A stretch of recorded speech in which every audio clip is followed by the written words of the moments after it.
Hey, today we are with Matt Hall. He is a property casualty agent with Farmers Insurance, and we are part of the same group with the Senior Learning Institute, where we do educational seminars for seniors throughout the area. And I know, Matt, you've been doing this for a long time, and we were talking the other day about how much the cost of insurance has gone up, not just medical insurance, but also homeowners, auto insurance, like everything has just went up significantly over the past year or two. And so I thought it would be a really good idea if you could come on and give us some tips and help our seniors still have good coverage in, keeping our costs down also. Thank you for doing this. It's my pleasure. So the first thing, seniors tend to be very loyal, right? They're very, maybe don't love change so much. They've probably lived in their same house for many, many years, probably even had the same insurance agent for a long time. And it gets really easy. You fall into that monotony of, this is the coverage I've had it for years. Yeah, the price still goes up a little bit, but it's fine. It is what it is. All the coverages go up. How do you, if someone's coming to you, how do you make sure that someone still has good comprehensive, but maybe keep it more affordable, helping them to save money when they're so resistant to change?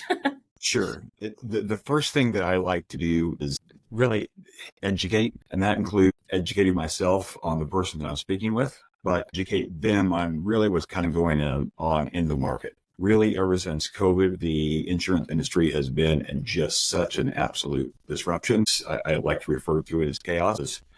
It really is. There's a lot of carriers that they understand what's going on, but there's so much going on. It's hard for them to handle exactly where to put out the fire next. So the first thing I like to do is find out exactly where somebody is currently. And the best way to do that is basically I hold a review with them. So I find out what type of coverages they currently have. And then the other big thing is I find out what sort of assets they have. The whole idea of insurance is to protect somebody's assets. So when I'm talking assets, I'm talking obviously your home. I'm talking about your automobiles. I'm also talking about things like your retirement, anything you have in your checking and your savings account. And really, I'm trying to get a big picture of exactly what is at risk, because that's what insurance does. It covers the risk. So I'm trying to figure out what kind of risk that they have so we can get them proper coverage. And then it really comes down to exactly the best situation for them is. So maybe they need an umbrella. Maybe they don't need an umbrella.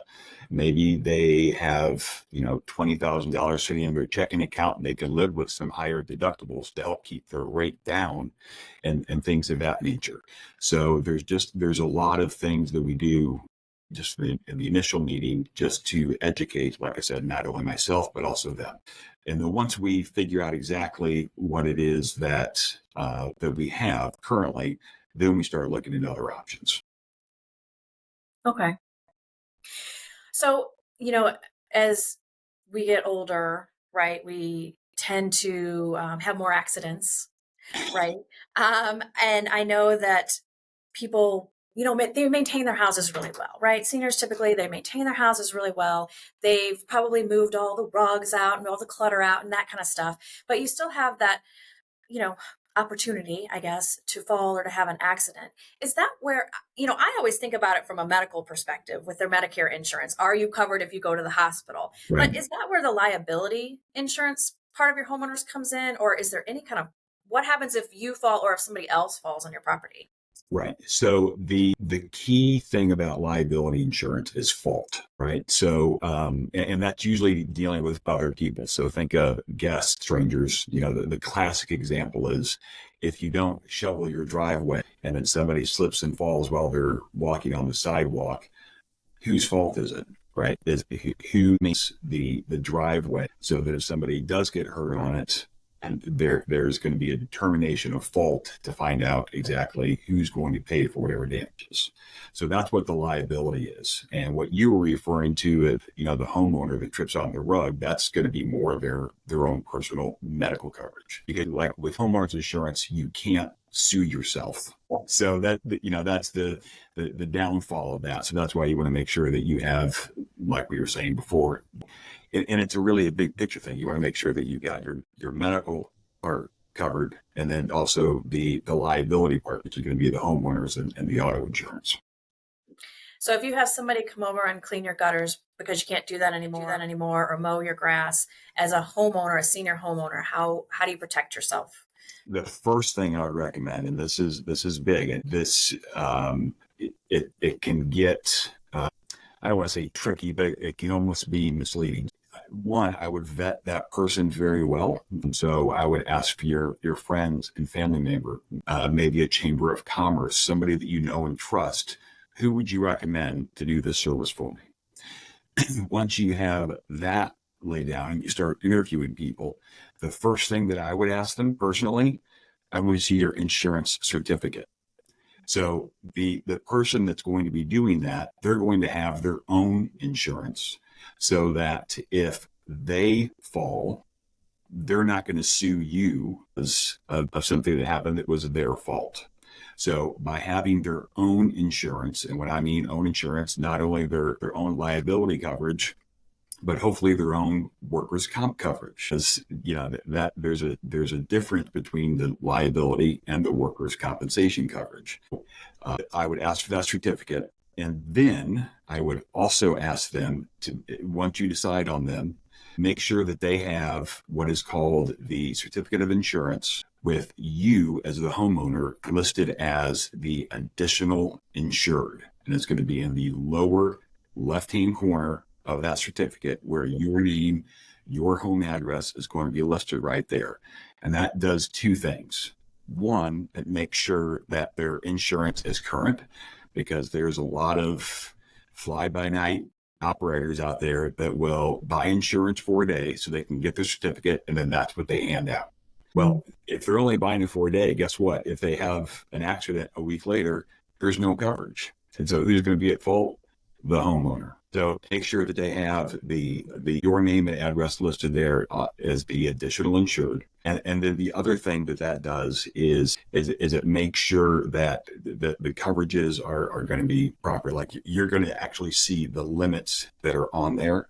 And make sure that you know that you as the homeowner are going to be covered in case of their screw up. So definitely go with a reputable company. Yes, 100%. Okay. And then what about, a lot of times, if they can't maintain their home anymore, I get this a lot. People are moving to smaller villas or moving into those independent retirement communities. Sure. How does the insurance work with that? Is it your same homeowner's policy that follows you, or is it something new? It's going to be something new, because once you move a home, and you move to a different address, it's going to be a different policy. So you would cancel that policy from where you moved from, and you would need a new policy to where you're moving to. And how that insurance is written is going to depend on two or three different things. One, who owns the physical property. So the first thing that comes to mind is something like a villa, right? The villa itself is typically, and I say typically, it's probably 95% of the time, going to be maintained. The outside is going to be maintained by either the condo and or homeowners association. And there's a whole big thing going on right now with those types of insurance policies. That example specifically, the association is going to have their own insurance policy to maintain things like the roof, the grass, the exterior of the house, either brick or vinyl siding, something like that. And then the homeowner, they're going to have what is called a studs in. That's what it's commonly referring to. So you think of the studs of a house. The homeowner is going to be responsible for everything from those studs. So basically the drywall inside. So think of the flooring, the countertops, of course, all your personal property, the furniture, the clothing, things like that. That's what those policies are going to cover. The other if they move into like an actual retirement facility where they're going to have care, typically those are going to be just a very simple renter's product, where it's still going to have some liability coverage. So if somebody comes in and they get hurt, the person that is living there is still going to be covered. but it's also going to have things like their personal property. Think of wedding rings. I can remember an example. My own dad was in a short-term care facility while he was recovering from surgery. Unfortunately, one of his rings, he wore 2 rings. One of his rings was stolen. And so, it's stuff like that you have to watch out for, because, I'm sure these facilities do their best to hire good people, but people can be deceiving. So you want to make sure that all your property is going to be covered in those situations. Okay. So what about for my drivers, the ones who still like to road trip, the ones who still like to travel, still full auto insurance coverage, or are there some discounts or ways that they can save on that? There typically are, and a lot of carriers now, including employers who I represent, a lot of them are going to these driving apps. 10, 15 years ago, the insurance carriers, they would ask the person that owns a vehicle, how much do you drive? And they type in, how much do you drive? Well, unfortunately, not everybody is honest with that. So what these driving apps do is it helps keep people honest. So that as the driving apps that are usually on your phone, sometimes they're plug-in where you literally just plug it into the car. It depends on the carrier. Not only do they verify how much mileage is being driven, but if there's somebody that speeds a lot, chances are they're going to have higher rates than the person that doesn't speed. Or if they play with their phones, and that's why the apps are much more popular now. If you're somebody that is driving with your phone in your hand, texting or even following a map, number one, please stop doing that, because that's the largest increase in accidents is the distracted driving. But those apps are going to charge you more down the road because of that. Insurance carriers right now, especially right now, want good, safe drivers that are not distracted on the road. So, getting back to the liability portion and protecting your assets, I can't tell you how many times I've seen somebody that has come in for a review, or they're looking to shop for coverages or something like that, and they've got a $500,000 home, and they've got coverage on that, but their auto insurance is, in my opinion, kind of a mess, because they've got, everybody's trying to save money. But again, like I said before, the big thing about insurance is that the whole purpose is to protect your assets. So I look at their deck pages for their auto insurance, and they've got state minimums, which is just, it's a pittance amount of coverage. And by state minimums, here in the state of Missouri, is $25,000 per person for medical coverage, with a maximum of $50,000 total per accident. Well, if you think about an ambulance, or God forbid, an airlift to a hospital, that money's gone. And everything on top of that is going to go right back to the person that was driving the vehicle and found at fault. Liability insurance is relatively cheap when it comes to the cost out of pocket for the owner of the vehicle. $1,000. It's relatively cheap when you look at that versus the coverage, like the comprehensive and the collision on the actual vehicle itself.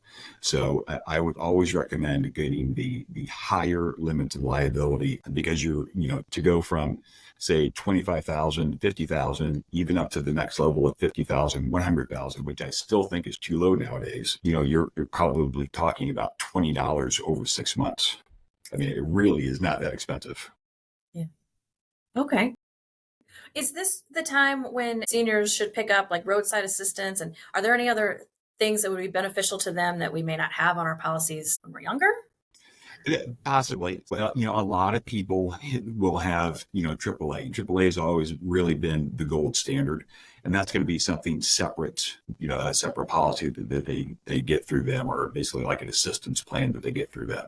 But most carriers nowadays will also have a roadside component to the auto policy, and it's usually a lot less expensive than the AAA option, like the standalone AAA option. Whereas, I think the last time, a decade ago, I was paying like $100 every year for the AAA coverage. Right now on my personal auto policy, it's $12 per vehicle. So it's a considerable difference. So when we're talking about traveling, a lot of seniors are spending a few months in another area. They're snowbirding in Florida, Arizona, somewhere different. Is their homeowners and car insurance any different, or what do they need to know if they're spending some time away from their primary home? Sure. So the first thing I would always recommend is contact your agent and let them know that. And it's going to, unfortunately, it's going to be different with different carriers because that's how their contracts are written. But the one thing that I'm worried about is in the state of Missouri, if you are out of your house for more than 30 days, doesn't matter the reason. If you are outside of your house for 30 days, it's considered vacant. With most carriers, that policy is then considered void. So if there's any losses, there's not going to be any coverage. So I would recommend you contact your agent, explain your, and usually there's a way to write that. So they can write that like as a temporary secondary policy, or they can get approval from underwriting. There's very easy ways to do that. You just need to let your agent know so that it's documented. And when I say documented, I would recommend emailing them would be the best way, or get a letter from them stating these are the changes we made to your policy while you're doing these activities while your house is going to be vacant for 30 days or so. Get it in writing, because unfortunately, I've heard several stories where it's kind of a he said, she said sort of thing. And then when the rubber meets the road and there's an actual event that causes some sort of claim, there's no real documentation. Protect yourself and get that in writing from your agent, either via email or a letter. One other thing that I would highly recommend, because they're becoming more and more reasonable, the biggest loss, especially when you're talking about people that will go the state of Missouri, like to Florida or to Arizona, like you mentioned, I would get a water alarm system. And so it's a very simple thing. Usually costs about $1,000, maybe $1,500, depending on who's installing it for you. And what that does, it's an automatic shutoff, so that if there is a burst pipe and it connects directly to the main water supply of the house, if there's a detection of a leak of water, it shuts off the water to your house, so that while you may have a little bit of cleanup, it's not going to be a catastrophic sort of loss. And that's where people get into trouble, because, it's gone. They're gone for 3 weeks or 6 weeks, and they come back and there's water and mold everywhere. So the really good news, those water systems, those water alarm systems, the shutoff, is that you actually get a really substantial discount on most homeowners policies. You just have to show the receipts to the agent, and there's usually a pretty substantial discount. There's several companies out there do it if you call a reputable plumber, and usually they have a good line on that. They're very easy to install for a plumber, and I recommend that for anybody. Okay. So I guess this is something that we need to worry about when our parents, if our parents are in and out of the hospital or something.